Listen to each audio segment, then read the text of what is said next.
聽父母話宇宙的報應從未作罷，不要講我知道黑共白，人類基本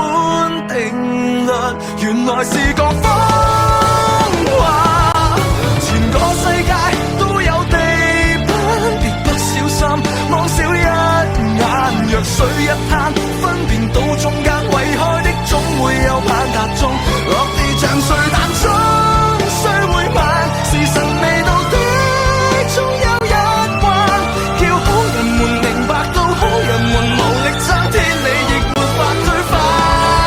像這樣皺眉也自嘆，太毒太遠太兇猛，只盼黑心可壯膽，善良乏力才讓撒旦來臨，